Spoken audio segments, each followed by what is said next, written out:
ಆಚಿನ ಲೋಕ, ಕಾಲಕೋಶ, ಬರ್ಗರ್ ಭಾರತ ಮೊದಲಾದ 20 ಪುಸ್ತಕಗಳು ಪ್ರಕಟವಾಗಿವೆ.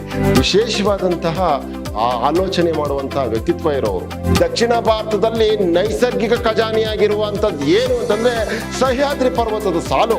ಜೇನು, ಜೀರುಂಡೆ, ಕೀಟ ಪತಂಗಗಳಿಂದ ಹಿಡಿದು ಕಾಡೆಮ್ಮೆ, ಮಧ್ಯಾಹ್ನಗಳವರೆಗೂ ಅಸಂಖ್ಯ ಜೀವಕೋಟಿ ಆಶ್ರಯ ತಾಣ ಇದು.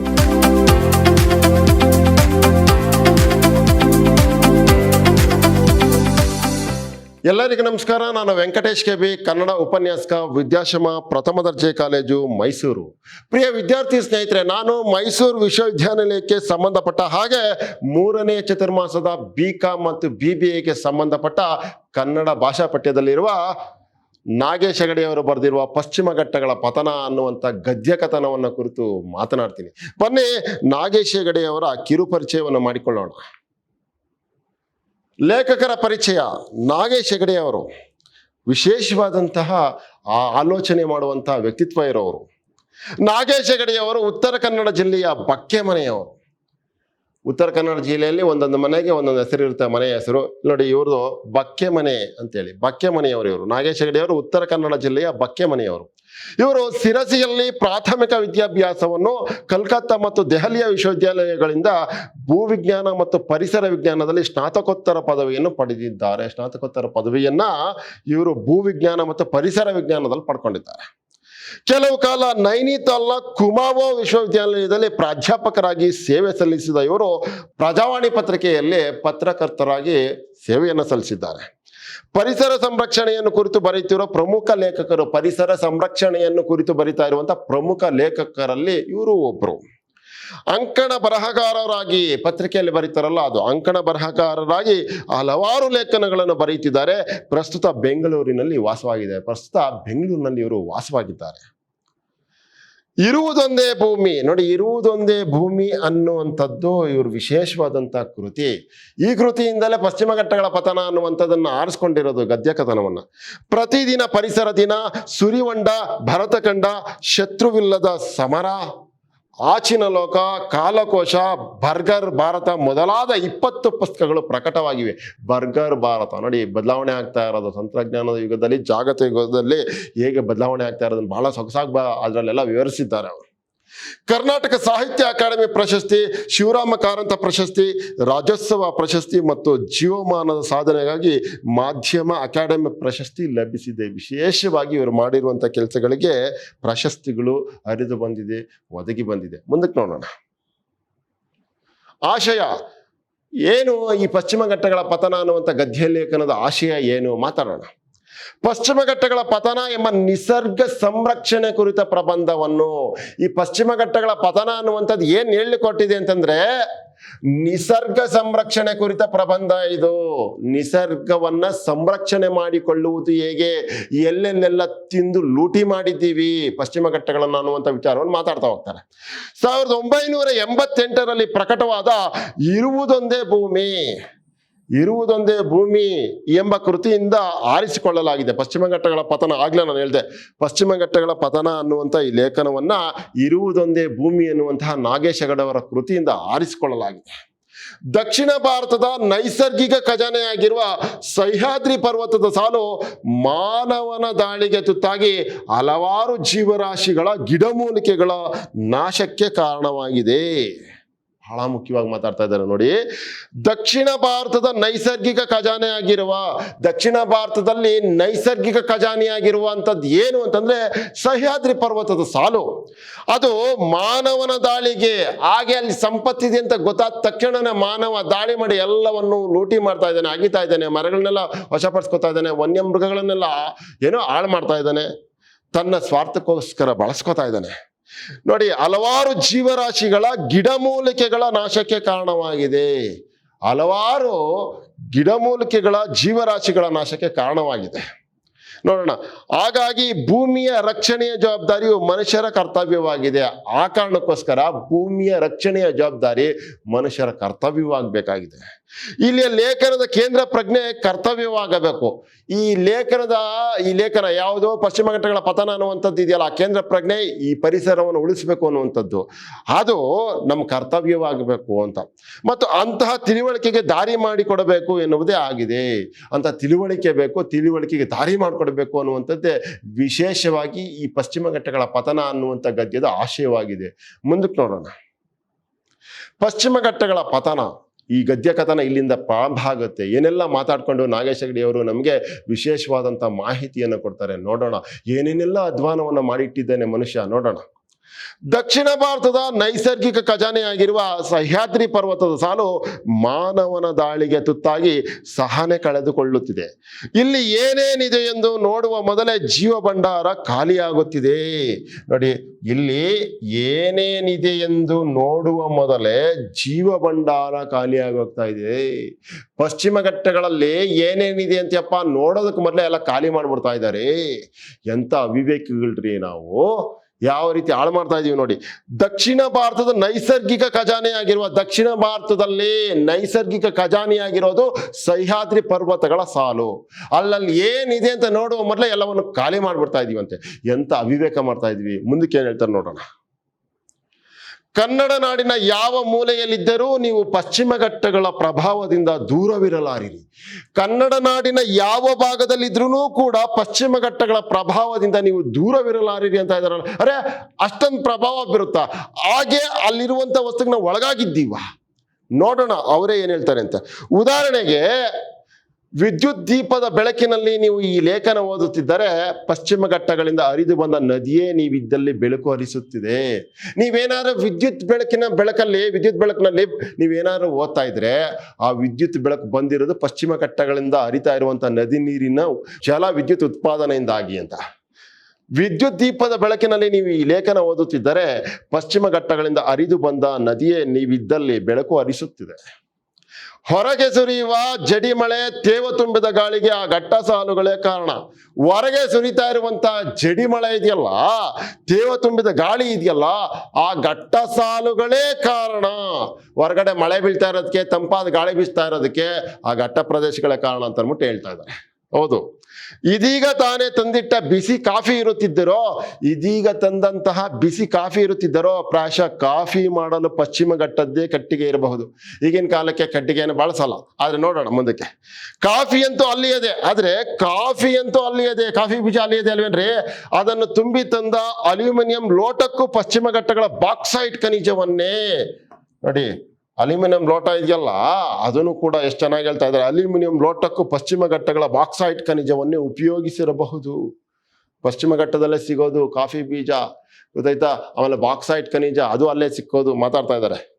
ಕಾಫಿ ಕುಡಿದು ಲವಂಗ ಏಲಕ್ಕಿ ಮಿಶ್ರಿತ ಸುವಾಸನೆ ಅಡಿಕೆ ಪುಡಿ ಬಾಯಿಗೆ ಹಾಕಿಕೊಂಡರೆ ಮತ್ತೆ ಆ ಘಟ್ಟಗಳ ನೆನಪಾಗಬೇಕು. ಕಾಫಿಯನ್ನ ಕುಡಿದು ನೀವು ಏನು ಲವಂಗ ಏಲಕ್ಕಿ ಮಿಶ್ರಿತ ಅಡಿಕೆ ಪುಡಿಯನ್ನೇನಾದ್ರು ಹಾಕೊಂಡ್ರೆ ನೀವು ಲವಂಗನೂ ಅಲ್ಲೇ ಸಿಗೋದು, ಏಲಕ್ಕಿನೂ ಅಲ್ಲೇ ಸಿಗೋದು, ಅಡಿಕೆನೂ ಅಲ್ಲೇ ಸಿಗೋದು. ಇವೆಲ್ಲವನ್ನು ನಾವು ನೆನಪು ಮಾಡ್ಕೊಂಡಾಗ ಪಶ್ಚಿಮ ಘಟ್ಟ ನಮಗೆ ನೆನಪಾಗಬೇಕು. ಇವುಗಳನ್ನೆಲ್ಲ ಬಳಸ್ತಾ ಇದ್ದಾಗ ನಮಗೆ ಪಶ್ಚಿಮ ಘಟ್ಟಗಳ ನೆನಪಾಗುತ್ತೆ ಅಂತ ಮಾತಾಡ್ತಾ ಇದ್ದಾರೆ. ಮುಂದಕ್ಕೆ ನೋಡೋಣ.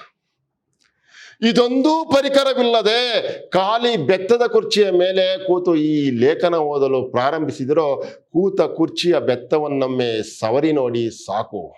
ನೋಡಿ ಹೇಗೆ ಹೇಳ್ತಾ ಇದ್ದಾರೆ. ಇದೊಂದೂ ಬೇಡ, ಇದೊಂದೂ ಪರಿಕರವಿಲ್ಲದೆ, ಈ ಯಾವ ಸಾಮಗ್ರಿಗಳು ಸಾಧನಗಳು ಇಲ್ಲದೆ, ಅಲ್ಯೂಮಿನಿಯಂ ಲೋಟ ಆಗಿರ್ಲಿ, ನದಿ ನೀರಾಗಿರ್ಲಿ, ವಿದ್ಯುತ್ ಆಗಲಿ, ಇವೇನು ಇಲ್ಲದೇನೆ ನೀವು ಸುಮ್ಮನೆ ಖಾಲಿ ಕೂತ್ಕೊಂಡಿದ್ದೀರಲ್ಲ ಬೆತ್ತದ ಕುರ್ಚಿ, ಅದನ್ನೇ ಸವರಿ ನೋಡಿ ಪಶ್ಚಿಮ ಘಟ್ಟಗಳ ಕಥೆ ಹೇಳುತ್ತೆ ನಿಮ್ಗೆ ಹೇಳ್ತಾ ಇದ್ರು. ಇದೊಂದೂ ಪರಿಕರವಿಲ್ಲದೆ ಖಾಲಿ ಬೆತ್ತದ ಕುರ್ಚಿಯ ಮೇಲೆ ಕೂತು ಈ ಲೇಖನ ಓದಲು ಪ್ರಾರಂಭಿಸಿದರೋ, ಈ ಲೇಖನ ಅಂತಂದ್ರೆ ಪಶ್ಚಿಮ ಘಟ್ಟಗಳ ಪತನ ಅನ್ನುವಂಥ ಲೇಖನವನ್ನು, ಕೂತ ಕುರ್ಚಿಯ ಬೆತ್ತವನ್ನೊಮ್ಮೆ ಸವರಿ ನೋಡಿ ಸಾಕು. ಸವರಿ ನೋಡಿ ಹೇಳುತ್ತೆ ಅಂತ. ಅದು ಬೇಡವೆಂದರೆ ಬಿದಿರಿನಿಂದ ತಯಾರಿಸಿದ ಈ ಕಾಗದವನ್ನೇ, ನೀವು ಓದ್ತಾ ಇದ್ದೀರಲ್ಲ ಪುಸ್ತಕದ ಕಾಗದ, ಅದನ್ನೇ ತಯಾರಿಸಿದ ಈ ಕಾಗದವನ್ನೇ ನೋಡಿ. ಪಶ್ಚಿಮ ಘಟ್ಟಗಳ 10 ಹಲವು ಕಥೆ ಇದರಲ್ಲಿ ಒದಗಿದೆ ಹೇಳ್ತಾ ಇದ್ದಾರೆ. ನಮ್ಗೆ ಗೊತ್ತಾಗುತ್ತೆ ಮುಂದಕ್ಕೆ. ಇನ್ನೊಂದು ವಿಧಾನದಲ್ಲೂ ನೀವು ಆಗಾಗ ಈ ಘಟ್ಟಗಳನ್ನು ಸ್ಮರಿಸಿಕೊಳ್ಳಬಹುದು.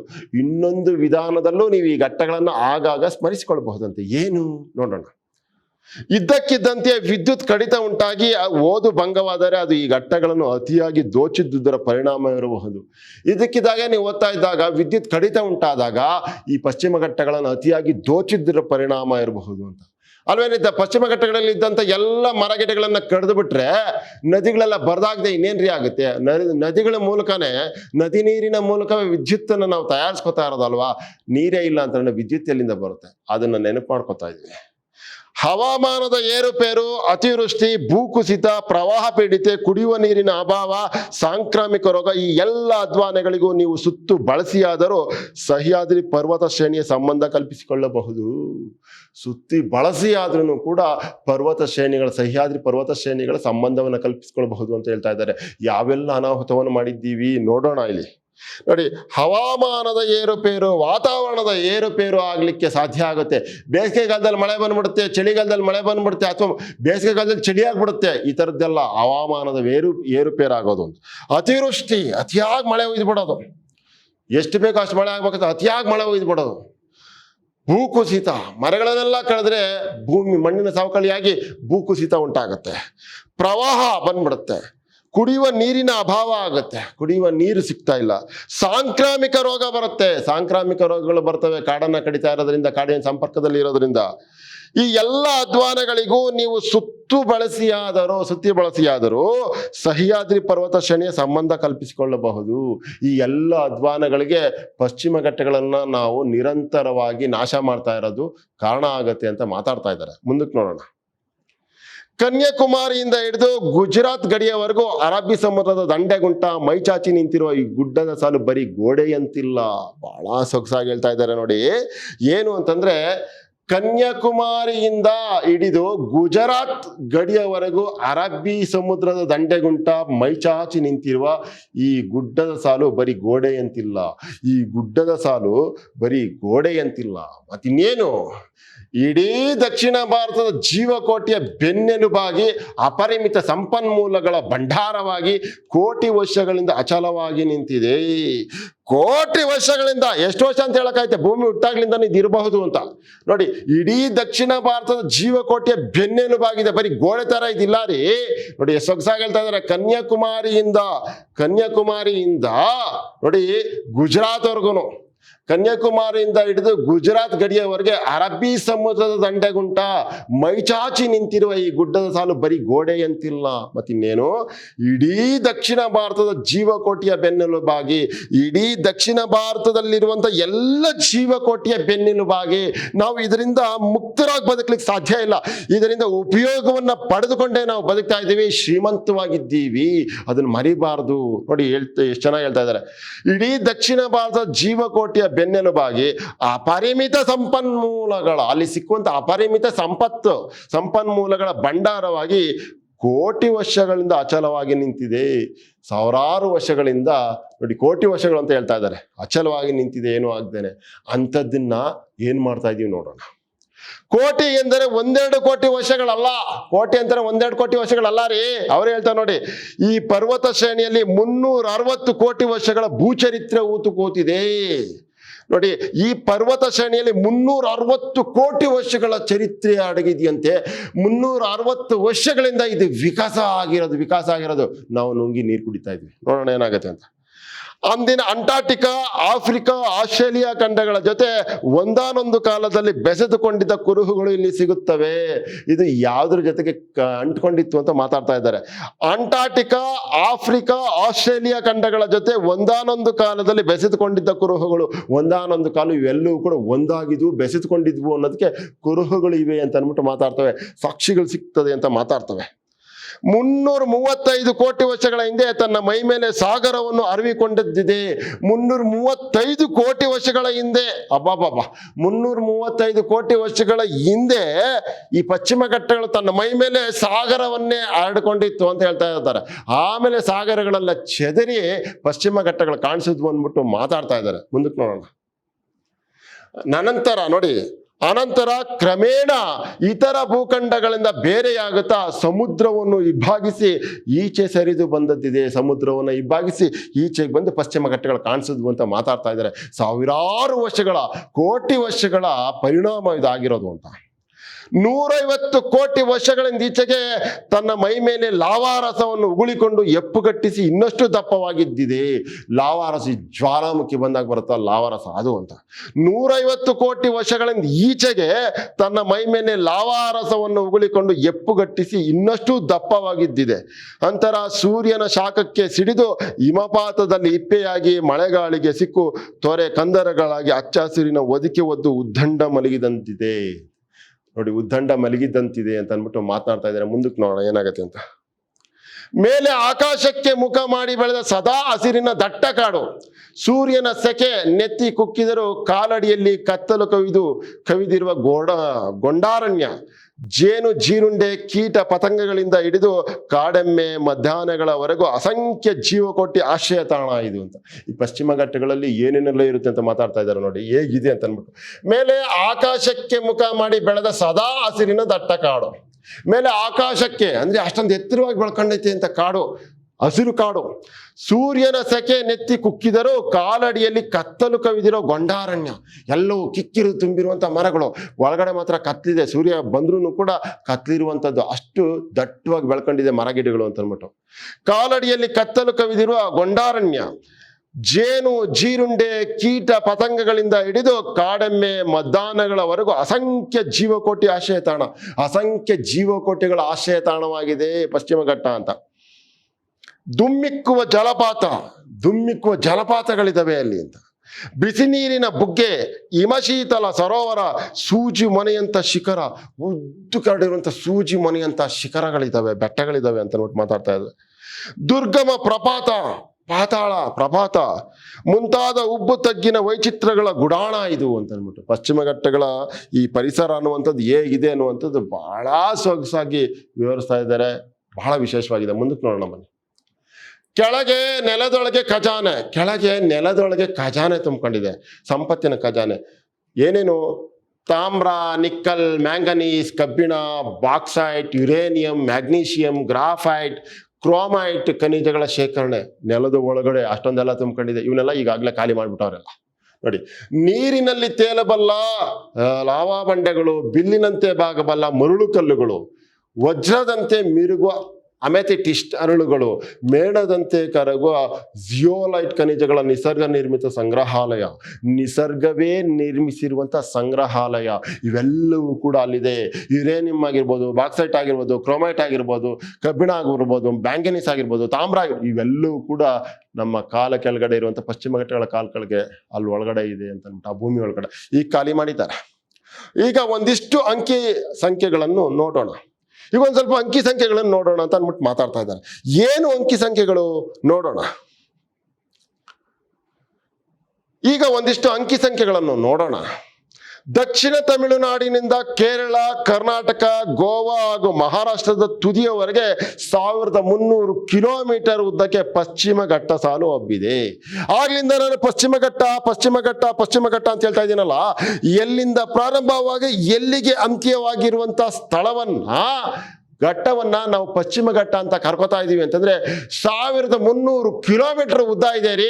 ಪ್ರಾರಂಭ ಎಲ್ಲಿಂದ ನೋಡಿ, ದಕ್ಷಿಣ ತಮಿಳುನಾಡಿನಿಂದ ಕೇರಳ, ಕರ್ನಾಟಕ, ಗೋವಾ ಹಾಗೂ ಮಹಾರಾಷ್ಟ್ರದ ತುದಿಯವರೆಗೂ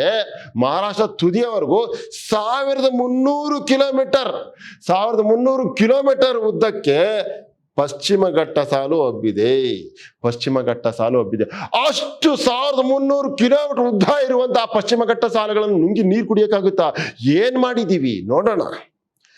ಒಟ್ಟು 134 ತಾಲೂಕುಗಳ 139,000 ಚದುರ ಕಿಲೋಮೀಟರ್ ಕ್ಷೇತ್ರವನ್ನು ಈ ಪರ್ವತ ಶ್ರೇಣಿ ಆವರಿಸಿದೆ. ಅಬ್ಬಬ್ಬಬ್ಬ, ಎಷ್ಟು ದೊಡ್ಡ ಪರ್ವತ ಶ್ರೇಣಿ ರೀ. ಏನ್ ಮಾಡಿದ್ದೀವಿ ಇದನ್ನ ನೋಡೋಣ ಮುಂದಕ್ಕೆ. ಉತ್ತರದಲ್ಲಿ ಮಹಾರಾಷ್ಟ್ರದ ತಾಪಿ ನದಿಯಿಂದ ಕರ್ನಾಟಕದ ಕಾಳಿ ನದಿಯವರೆಗೆ ಜ್ವಾಲಾಮುಖಿಯ ಲಾವಾ ಸುರಿತದಿಂದಾದ ಚಪ್ಪಟೆ ಗುಡ್ಡಗಳು, ಚಪಾತಿ ಏರಿದಂತೆ ಒಂದರ ಮೇಲೊಂದು ಪದರಗಳು, ಇವಿನ್ನೂ ಎಳೆ ಪರ್ವತಗಳು. ಕೆಳಗೆ ಕರ್ನಾಟಕ ಕೇರಳಕ್ಕೆ ಬಂದಂತೆ ಹಳೆಯ ಕಾಲದ ಸ್ಫಟಿಕ ಶಿಲೆಗಳ ಚೂಪು ಗುಡ್ಡಗಳು. ಅಬ್ಬಾಬ, ಹೆಂಗ್ ಹೇಳ್ತಾ ಇದ್ದಾರೆ ನೋಡ್ರಿ, ಯಾವೆಲ್ಲ ವಿಶೇಷ ಅಲ್ಲಿದೆ ಅಂತಂದ್ರೆ, ಉತ್ತರದಲ್ಲಿ ಮಹಾರಾಷ್ಟ್ರದ ತಾಪಿ ನದಿಯಿಂದ ಕರ್ನಾಟಕದ ಕಾಳಿ ನದಿಯವರೆಗೆ ಜ್ವಾಲಾಮುಖಿಯ ಲಾವಾ ಸುರಿತದಿಂದಾದ ಜ್ವಾಲಾಮುಖಿ ಬಂದಾದಂಥ ಲಾವಾರಸ ಬರುತ್ತಲ್ಲ ಅದು, ಆ ಗುಡ್ಡಗಳಿದ್ದೇವಂತೆ. ಚಪಾತಿ ಏರಿದಂತೆ ಒಂದರ ಮೇಲೊಂದು ಪದರಗಳಿದ್ದಾವಂತೆ. ಇವಿನ್ನೂ ಎಳೆ ಪರ್ವತಗಳು. ಕೆಳಗೆ ಕರ್ನಾಟಕ ಕೇರಳಕ್ಕೆ ಬಂದಂತೆ ಹಳೇ ಕಾಲದ ಸ್ಫಟಿಕ ಶಿಲೆಗಳ ಚೂಪು ಗುಡ್ಡಗಳು ಸಿಗ್ತವೆ. ಸ್ಫಟಿಕ ಶಿಲೆಗಳ ಚೂಪು ಗುಡ್ಡಗಳು ಸಿಗ್ತವೆ, ಪರ್ವತಗಳು ಸಿಗ್ತವೆ ಅಂತ ಹೇಳ್ತಾ ಇದ್ದಾರೆ. ಇವೆಲ್ಲ ಪರ್ವತಗಳು ಅಲ್ಲಿ ಸಿಗ್ತವೆ ಅಂತ ಅಂದ್ಬಿಟ್ಟು ಮಾತಾಡ್ತಾ ಇರೋದು. ಉತ್ತರದಲ್ಲಿ ಮಹಾರಾಷ್ಟ್ರ ತಾಪಿ ನದಿಯಿಂದ ಕರ್ನಾಟಕದ ಕಾಳಿ ನದಿಯವರೆಗೂ ಇದು ಹಬ್ಕೊಂಡಿದೆ ಅಂತ ಅಂದ್ಬಿಟ್ಟು ಮಾತನಾಡ್ತಾ ಇದ್ದಾರೆ. ಮುಂದಕ್ಕೆ ನೋಡೋಣ. ಸಾಮಾನ್ಯವಾಗಿ 760ರಿಂದ 1220 ಮೀಟರ್ ಎತ್ತರವಿರುವ ಈ ಗುಡ್ಡ ಸಾಲಿನಲ್ಲಿ ಅಲ್ಲಲ್ಲಿ ದುತ್ತೆಂದು ಜಿಗಿದು ನಿಂತ ಪರ್ವತಗಳಿವೆ. ಅವೆಲ್ಲ ದಕ್ಷಿಣದಲ್ಲೇ ಹೆಚ್ಚು ಅಂತ ಅಂದ್ಬಿಟ್ಟು ಮಾತಾಡ್ತಾ ಇದ್ದಾರೆ. ಸಾಮಾನ್ಯವಾಗಿ 760ರಿಂದ 1220 ಮೀಟರ್ ಎತ್ತರವಿರುವ ಗುಡ್ಡ ಸಾಲಿನಲ್ಲಿ ಅಲ್ಲಲ್ಲಿ ದುತ್ತೆಂದು ಜಿಗಿದು ನಿಂತ ಪರ್ವತಗಳಿವೆ. ಅವೆಲ್ಲ ದಕ್ಷಿಣದಲ್ಲೇ ಹೆಚ್ಚು, ದಕ್ಷಿಣ ಭಾರತದಲ್ಲಿ ಹೆಚ್ಚು ಅಂತ ಮಾತಾಡ್ತಾ ಇದ್ದಾರೆ. 1982 ಮೀಟರ್ ಎತ್ತರದ ಕುದುರೆಮುಖ, ಬಹಳ ಎಷ್ಟೆಷ್ಟು ಎತ್ತರದಲ್ಲಿ ಅವೆಲ್ಲ ಸ್ಥಳಗಳಿದ್ದಾವೆ ಅಂತ ನಿಮ್ಗೆ ಗೊತ್ತಿದೆ. ಈ ಕುದುರೆಮುಖ ಎಷ್ಟು ಎತ್ತರದಲ್ಲಿದೆ ಅಂತ. ಕುದುರೆಮುಖ 1982 ಮೀಟರ್ ಎತ್ತರದ ಕುದುರೆಮುಖ, 1923 ಮೀಟರ್ ಎತ್ತರದ ಬಾಬಾ ಬಡಂಗರಿ ಗೊತ್ತಿದೆ, ಎಷ್ಟೊಂದು ಜನಕ್ಕೆ ಗೊತ್ತಿದೆ. ಕುದುರೆಮುಖ ಎಲ್ಲರೂ ಪ್ರವಾಸಿ ತಾಣ ಅಂತ ಅಂದ್ಬಿಟ್ಟು ಹೋಗ್ತಾ ಇದ್ದಾರೆ. ಬಾಬಾ ಬಡಂಗರಿಗೆ ಪ್ರವಾಸಿ ತಾಣ ಅಂತ ಹೋಗ್ತಾ ಇದ್ದಾರೆ. ಏನು, ಅಲ್ಲಿ ನಾವು ಆರಾಮಾಗಿರಬಹುದು, ತಂಗಾಳಿಯನ್ನು ಅನುಭವಿಸಬಹುದು ಅಂತ. 1713 ಮೀಟರ್ನ ಪುಷ್ಪಗಿರಿ, 2636 ಮೀಟರ್ ಎತ್ತರದ ನೀಲಗಿರಿ ದೊಡ್ಡ ಬೆಟ್ಟ, ನೀಲಗಿರಿಯ ದೊಡ್ಡ ಬೆಟ್ಟ, ಎಲ್ಲರೂ ಅಲ್ಲಿಗೆ ಹೋಗಿ ನಿಂತ್ಕೋತಾ ಇದ್ದಾರೆ ಪ್ರವಾಸಿ ತಾಣ ಅಂತ ಅಂದ್ಬಿಟ್ಟು. 2339 ಮೀಟರ್ನ ಒಂಟೆಡುಬ್ಬ, ಕ್ಯಾಮೆಲ್ ಸಂಪ್ ಅಂತ ಕರಿತೀವಲ್ಲ ಅದು. ಹಾಗೂ 2673 ಮೀಟರಿನ ಅಣ್ಣಮಲೆ ಪರ್ವತ ಇವೆಲ್ಲವೂ ಕೂಡ ಎಷ್ಟೆಷ್ಟು ಎತ್ತರಕ್ಕಿದಾವೆ ಅಂತ ಅಂದ್ಬಿಟ್ಟು ಮಾತಾಡ್ತಾ ಇದ್ದಾರೆ. ಎಷ್ಟು ಸೊಗಸಾಗಿದ್ದಾವೆ ಅಂತ ಸಮುದ್ರ ಮಟ್ಟದಿಂದ ಎತ್ತರಕ್ಕಿರೋದು ಅಂತ ಮಾತಾಡ್ತಾ ಇರೋದು. ಇಡೀ ಪಶ್ಚಿಮ ಘಟ್ಟದ ಗುಡ್ಡದ ಸಾಲು 3 ಕಡೆ ತುಂಡಾಗಿದೆ. ಇಡೀ ಪಶ್ಚಿಮ ಘಟ್ಟದ 3 ಕಡೆಗೆ ತುಂಡಾಗಿ ಸೇರ್ಕೊಂಡಿದೆ ಅಂತ ಮಾತಾಡ್ತಾ ಇದ್ದಾರೆ. ಇಡೀ ಪಶ್ಚಿಮ ಘಟ್ಟದ ಗುಡ್ಡದ ಸಾಲು 3 ಕಡೆ ತುಂಡಾಗಿದೆ. ಎಲ್ಲೆಲ್ಲಿ? ಮುಂಬೈ ಸಮೀಪದ ತಾಲ್ ಕಣಿವೆ ಒಂದು, ಬೆಳಗಾವಿ ಬಳಿಯ ಶೆನ್ಕೊಟ್ಕ ಕಣಿವೆ, ಅದಾದ್ಮೇಲೆ ಮಡಿಕೇರಿಯ ಈಚೆ ಪಾಲ್ಘಾಟ್ ಕಣಿವೆ. ಈ 3 ಕಣಿವೆಗಳನ್ನು ಬಿಟ್ಟರೆ ಉಳಿದ ಯಾವ ಮಾರ್ಗದಲ್ಲಿ ಕರಾವಳಿ ಸೇರುವುದಾದರೆ ಕಡಿದಾದ ಘಟ್ಟ ಕಡಿದಾದಂಥ ಘಟ್ಟವನ್ನು ಇಳಿಲೇಬೇಕು ಅಂತ ಹೇಳ್ತಾ ಇರೋದು. ಪಶ್ಚಿಮ ಘಟ್ಟಗಳ ಒಂದು ವೈಶಿಷ್ಟ್ಯವೆಂದರೆ ಪಶ್ಚಿಮದ ಕರಾವಳಿ ಕಡೆ ಮಾತ್ರ ಇವು ಕಡಿದಾದ ಘಟ್ಟಗಳು, ಪೂರ್ವದ ಕಡೆ ಮೆಲ್ಲಗೆ ಇಳಿಜಾರದ ಬಯಲುಗಳು. ನೋಡಿ, ಪಶ್ಚಿಮ ಘಟ್ಟಗಳ ಒಂದು ವೈಶಿಷ್ಟ್ಯವೆಂದರೆ ಪಶ್ಚಿಮದ ಕಡೆ ಮಾತ್ರ ಇವು ಕಡಿದಾದ ಘಟ್ಟಗಳು, ಆದರೆ ಪೂರ್ವದ ಕಡೆ ಮೆಲ್ಲಗೆ ಇಳಿಜಾರದ ಬಯಲುಗಳು ಅಂತ ಮಾತಾಡ್ತಾ ಇದ್ದಾರೆ. ನೋಡಿ, ಸಾಮಾನ್ಯವಾಗಿ 760ರಿಂದ 1220 ಮೀಟರ್ ಎತ್ತರ ಇರುವ ಈ ಗುಡ್ಡದ ಸಾಲಿನಲ್ಲಿ ಅಲ್ಲಲ್ಲಿ ದುತ್ತೆಂದು ಜಿಗಿದು ನಿಂತ ಪರ್ವತಗಳಿವೆ. ಅನೇಕ ಪರ್ವತಗಳು ಸಿಗ್ತವೆ. ಅವೆಲ್ಲ ದಕ್ಷಿಣದಲ್ಲಿ ಹೆಚ್ಚು ಅಂತ ಮಾತಾಡ್ತಾ ಇದ್ದಾರೆ. 1982 ಮೀಟರ್ ಎತ್ತರದ ಕುದುರೆಮುಖ ಇದೆ. 1923 ಮೀಟರ್ ಎತ್ತರದ ಬಾಬಾ ಬಡಂಗಿರಿ ಬೆಟ್ಟ ಇದೆ. 1713 ಮೀಟರ್ನ ಪುಷ್ಪಗಿರಿ ಇದೆ. 2636 ಮೀಟರ್ ಎತ್ತರದ ನೀಲಗಿರಿಯ ದೊಡ್ಡ ಬೆಟ್ಟ ಇದೆ. ಅದಾದ್ಮೇಲೆ 2339 ಮೀಟರ್ನ ಒಂಟೆಡುಬ್ಬ, ನೋಡಿ ಕ್ಯಾಮಲ್ ಸಂಪ್ ಅಂತ ಕರಿತೀವಲ್ಲ ಅದೆಲ್ಲ ಇದೆ. ಆಮೇಲೆ 2673 ಮೀಟರಿನ ಅಣ್ಣಮಲೈ ಪರ್ವತ ಇದೆ ಅಂತ ಅಂದ್ಬಿಟ್ಟು ಮಾತನಾಡ್ತಾ ಇದ್ದಾರೆ. ಈ ಎಲ್ಲ ವಿಶೇಷತೆಗಳನ್ನು ಕುರಿತು ಮಾತನಾಡ್ತಾ ಇದ್ದಾರೆ. ಜೊತೆಗೆ ಪಶ್ಚಿಮ ಘಟ್ಟಗಳ ಒಂದು ವೈಶಿಷ್ಟ್ಯವೆಂದರೆ ಪಶ್ಚಿಮದ ಇದು ಕರಾವಳಿಯ ಕಡೆ ಮಾತ್ರ ಇವು ಕಡಿದಾದ ಘಟ್ಟಗಳು, ಬೆಟ್ಟಗಳು. ಆದರೆ ಪೂರ್ವಕ್ಕೆ ಬಂದ್ರೆ ಮೆಲ್ಲಗೆ ಇಳಿಜಾರಿನ ಬಯಲುಗಳು ಸಿಗೋದು ಅಂತ ಅಂದ್ಬಿಟ್ಟು ಮಾತನಾಡ್ತಾ ಇದ್ದಾರೆ. ಪ್ರಿಯ ವಿದ್ಯಾರ್ಥಿ ಸ್ನೇಹಿತರೆ, ಇಲ್ಲಿಗಿರ್ಲಿ. ಮುಂದಕ್ಕೆ ನಾಗೇಶ್ ಹೆಗಡೆ ಅವರು ಪಶ್ಚಿಮ ಘಟ್ಟಗಳ ವಿಶೇಷತೆಯನ್ನ ಇನ್ನೂ ಏನೇನನ್ನ ಹೇಳ್ತಾರೆ, ಆ ವಿಶೇಷತೆಗಳನ್ನ ನಾವು ಹೇಗೆಲ್ಲ ಹಾಳು ಮಾಡಿದ್ದೀವಿ ಅನ್ನುವಂಥದ್ದನ್ನು ಹೇಳ್ತಾರೆ. ನೋಡೋಣ ಮುಂದಿನ ತರಗತಿಯಲ್ಲಿ. ಎಲ್ಲರಿಗೂ ಒಳ್ಳೆಯದಾಗ್ಲಿ. ಮತ್ತೆ ಸಿಗೋಣ. ನಮಸ್ಕಾರ.